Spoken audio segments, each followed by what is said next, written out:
ధృతరాష్ట్ర, శివుడిచ్చిన వరాన్ని తన దౌర్భాగ్యంతో విఫలం చేసుకుంది.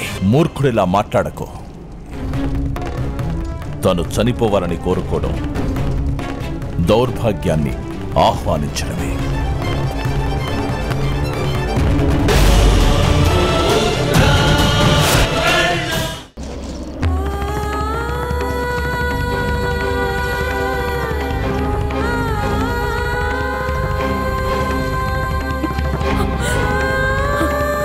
మహాదేవా, దయతో మీరు నా తపస్సుని స్వీకరించండి,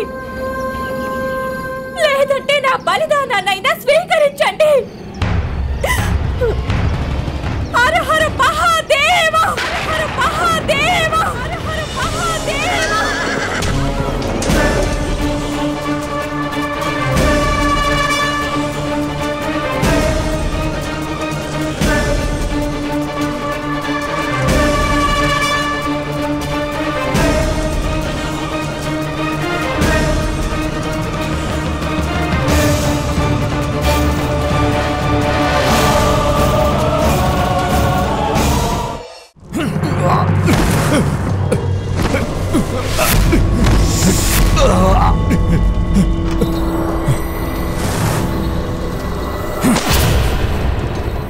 నీ మృత్యువుకి సమయం ఆసన్నమవుతుంది అతిరథ.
నాయనా కర్ణ, రథాన్ని వెంటనే గంగామాత దగ్గరికి తీసుకువెళ్ళు.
ఏంటి గాంధారి, ఈశ్వరుడి మీద ఆ మాత్రం నమ్మకం లేదా?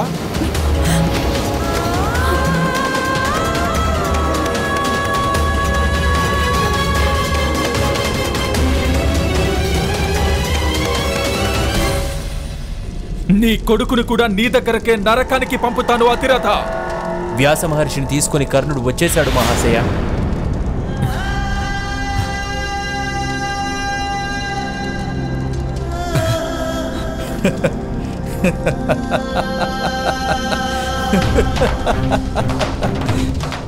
నా పుత్రుడు నన్ను రక్షించాడు మదంజయ. నేను చెప్పాను కదా, ఇంక నువ్వు నీ రక్షణ గురించి ఆలోచించుకో.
నేను చెప్పాను కదా రాధా, నీ కుమారుడు దివ్యమైన వాడని. పుత్ర కర్ణ, నువ్వు నిజంగానే దివ్యమైన వాడివి. ఈరోజు నువ్వు నీ తల్లికి చాలా గొప్ప ఉపకారం చేశావు.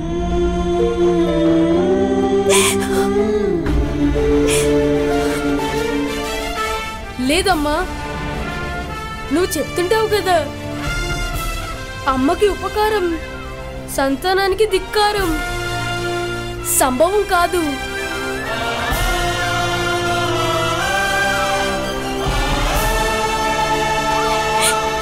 నువ్వా?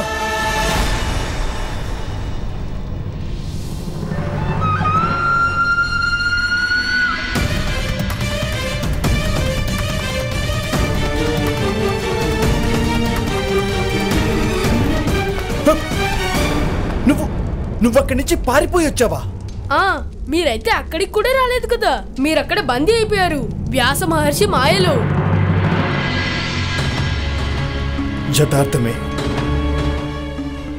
యథార్థమే చెప్తున్నావు బాలక. చేత కాని వాడినయ్యాను నేను. నా సఫలతను నేను మీకే ఇచ్చేస్తాను. నాకు సఫలత మీద ఎలాంటి మోహం లేదు. నాకు కావాల్సింది మా నాన్నగారిని రక్షించుకోవడమే.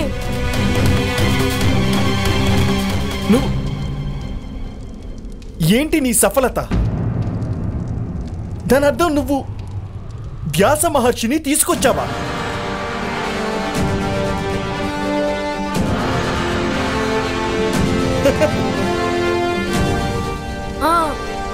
అక్కడ కూర్చున్నారు మహారాజుతో మహారాణితో పాటు.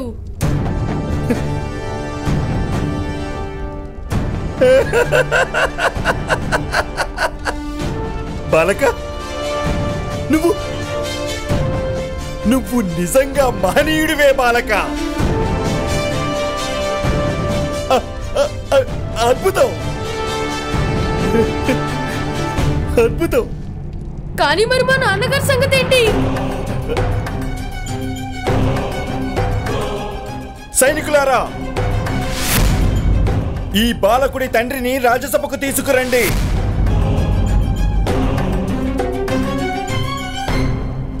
బాలక, వ్యాస మహర్షిని ఇక్కడికి తీసుకొచ్చినందుకు తప్పకుండా నీకు పురస్కారం లభిస్తుంది.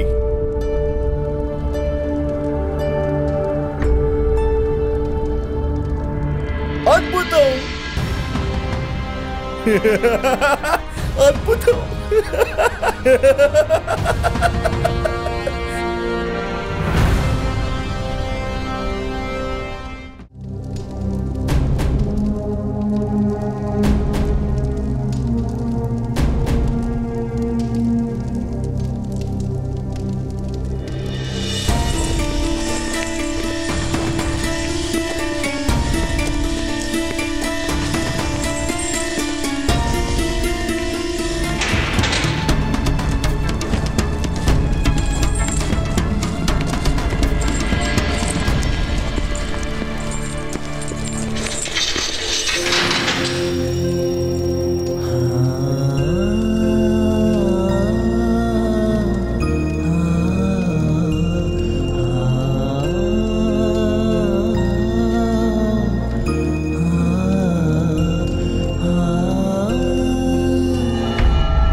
అభినందనలు అతిరథ, అభినందనలు. చూడండి సోదరులారా, ఇతని పుత్రుడు ప్రాణత్యాగానికి ఒడిగట్టి ఇతనికి ప్రాణదానం చేశాడు, ఈ హంతకుడికి.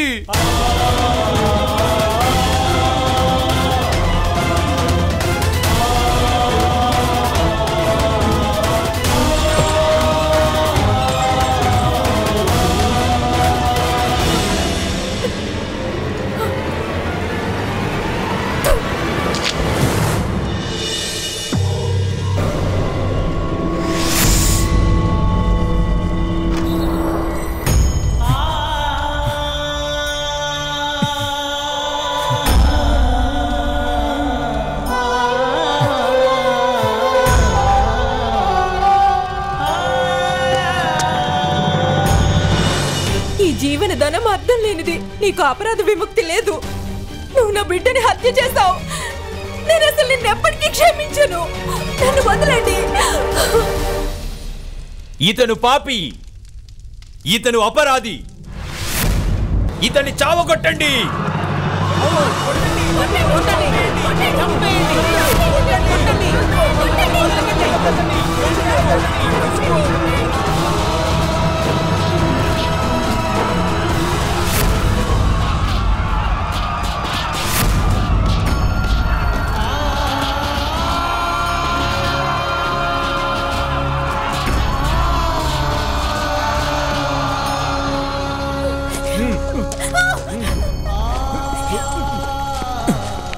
ఇలాంటి వ్యక్తి ఈ సమాజంలో ఉండటానికి వీల్లేదు.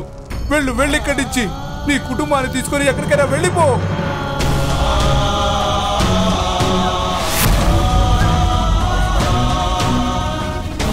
ఫలాలు సైతం వృక్షాల నుంచి తమంతట తామే పడిపోతాయి. నువ్వు కూడా ఈ కళంకాన్ని వెంట తీసుకొని మరణాన్ని ఆశ్రయించు. వెళ్ళు వెళ్ళు.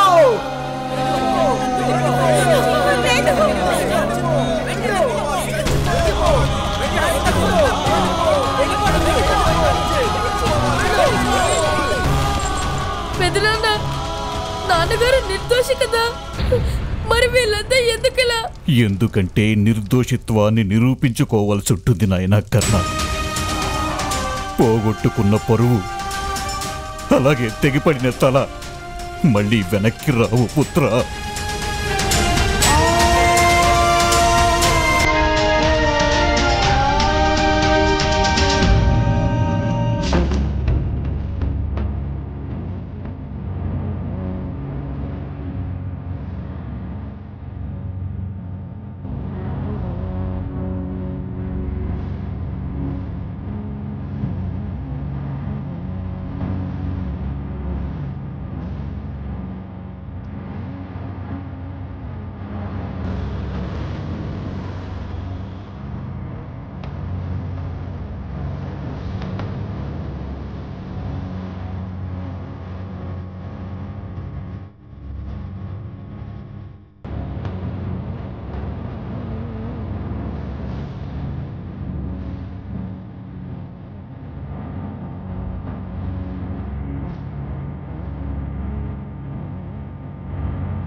నీకు మేలు జరగాలి. శీఘ్రమే ఆ శివభగవానుడి వరం సఫలమవుతుంది. నూరుగురు పుత్రుల అల్లరితో నీ ఈ భవనం కళకళలాడుతుంది. నేను 101 ఘటాల్లో 101 ప్రాణాలను స్థాపించాను. 101? నీకు ఒక పుత్రికను కనాలన్న కోరిక ఉంది కదా గాంధారి. మహాదేవుడు నీకు 100 పుత్రులతో పాటుగా ఓ కన్యని కూడా ప్రసాదించాడు. ఈ ఘటాల్లో ఉన్న ఔషధులు తైలంతో పాటు 100 ప్రాణాలు ఆకారాన్ని పొందుతున్నాయి. సమయానుసారం ఒక్కొక్కరుగా అందరూ జన్మిస్తారు.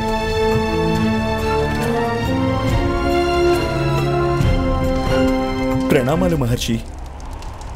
నా సోదరి పుత్రుడు త్వరలోనే జన్మిస్తారు గాంధార రాజా శకుని.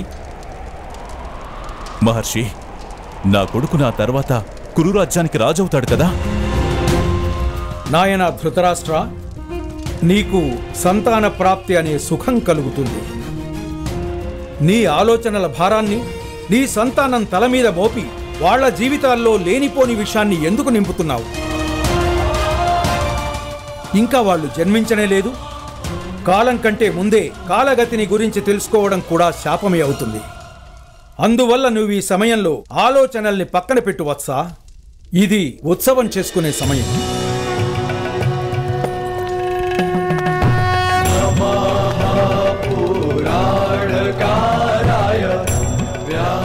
మీరు నా సంతానానికి ప్రాణాన్ని ప్రసాదించి నా భక్తికి జీవనదానం చేశారు. మీ యొక్క కృపా ఈ రుణాన్ని నేను అసలు ఎప్పటికీ తీర్చుకోలేను స్వామి. కృప అలాగే రుణము. నిజంగా కృప యొక్క రుణం తీరితే అప్పుడు మనుషులు ఈశ్వరుడి కృప కింద నలిగిపోయి మరణించి ఉండాల్సింది. రుణం ఉపకారం వల్లే తీరుతుంది, కృప వల్ల కాదు. నీ తల మీద ఏదైనా రుణం ఉండి ఉంటే అది ఆ బాలకుడిదే. నన్ను ఇక్కడి దాకా తీసుకొచ్చాడు కదా.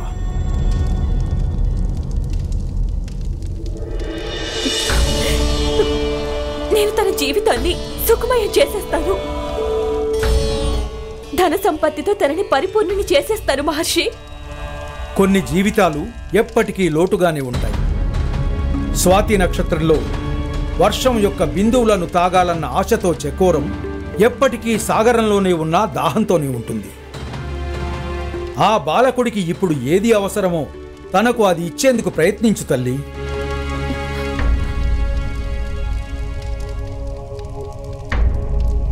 సైనిక, ఆ బాలకుడితో పాటు అతని తండ్రిని రాజసభలో ప్రవేశపెట్టండి. ఆజ్ఞ మహారాజా.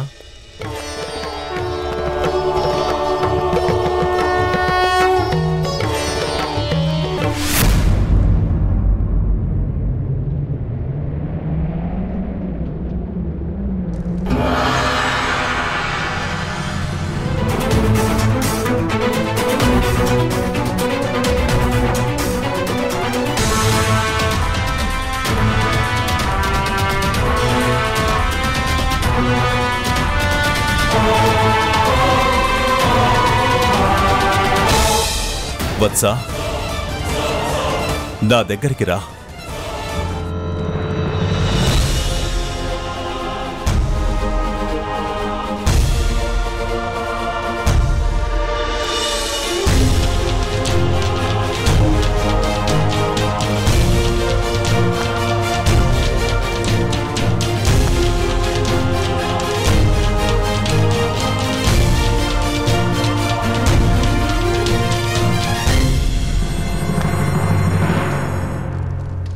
ఇవాళ నువ్వు హస్తినాపురం సామ్రాట్టుకే ఉపకారం చేసినావు.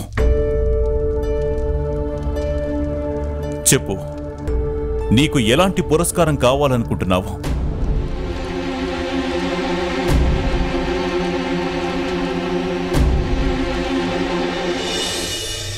మా నాన్నగారికి మరణశిక్ష విధించారు మహారాజా. వత్సా, నేను ఈ క్షణమే మీ నాన్న అపరాధాలన్నిటినీ క్షమించేస్తున్నాను. తనని విడుదల చేస్తున్నాను.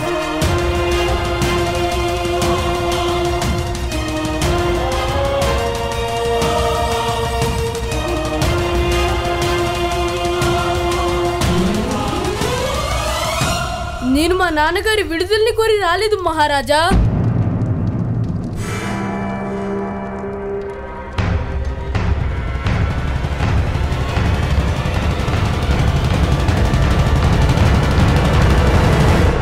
నువ్వు ముక్తిని కోరి రాలేదా? మరైతే నీకేం కావాలి వత్సా?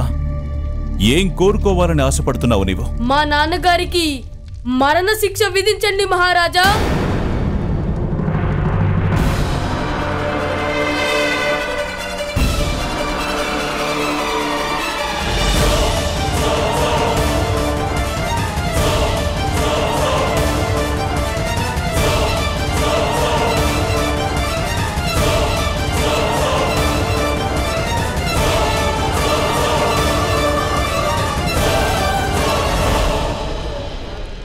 కన్నా, నువ్వేం మాట్లాడుతున్నావు? మృత్యుదండనా? మీ నాన్నగారు చనిపోవాలని కోరుకుంటున్నావా? లేదు, ఆయన గౌరవాన్ని కోరుకుంటున్నాను. నేను ఆ మహర్షిని తీసుకురావడానికి వెళ్ళినప్పుడు నాకప్పుడు కేవలం నా తండ్రి జీవితం మాత్రమే ముఖ్యం. కానీ ఇవాళ నాకు తెలిసింది, గౌరవం లేని జీవితం ఇంకా జలం లేని మొక్కలు రెండు సమానమే అవుతాయి.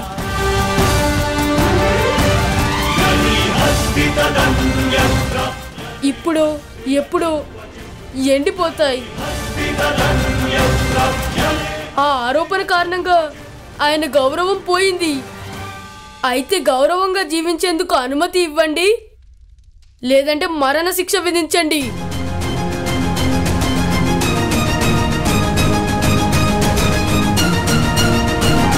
పుత్ర, నువ్వు నీ తండ్రి నుంచి ఆయన జీవించే అధికారాన్ని లాక్కుంటున్నావు. లేదు, నేను నా తండ్రికి గౌరవం అనే అధికారాన్ని ఇచ్చేందుకు ప్రయత్నిస్తున్నాను.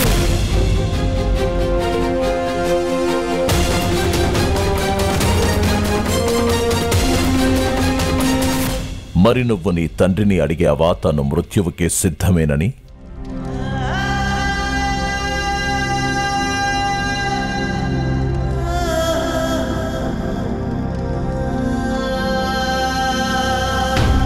నా మనసు మా నాన్నగారి నీడ మహాశయ.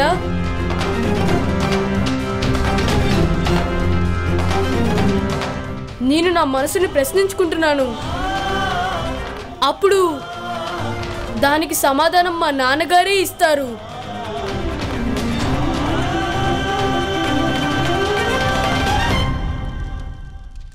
అద్భుతం, నిజంగా అద్భుతం కుమార కర్ణ. గౌరవం, అధికారం, ఈ రెండు శబ్దాలకి అర్థాలని చాలా మంది మనుషులు మృత్యువు వరకు తెలుసుకోలేరు కర్ణ.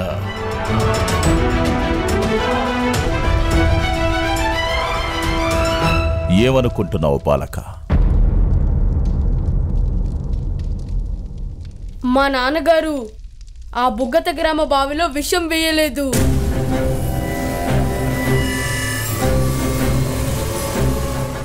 ఒకవేళ వేసుంటే దాన్ని ఆ సమాజం ముందరే నిరూపించండి. మా నాన్నగారు అపరాధం చేశారని.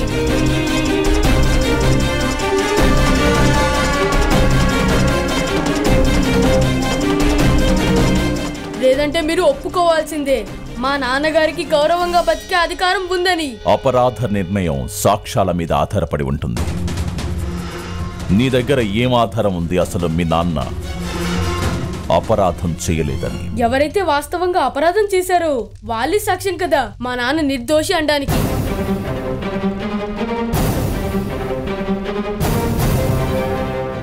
ఆ వ్యక్తి ఎక్కడున్నాడు? అతన్ని ఈ సభలో ప్రవేశపెట్టు.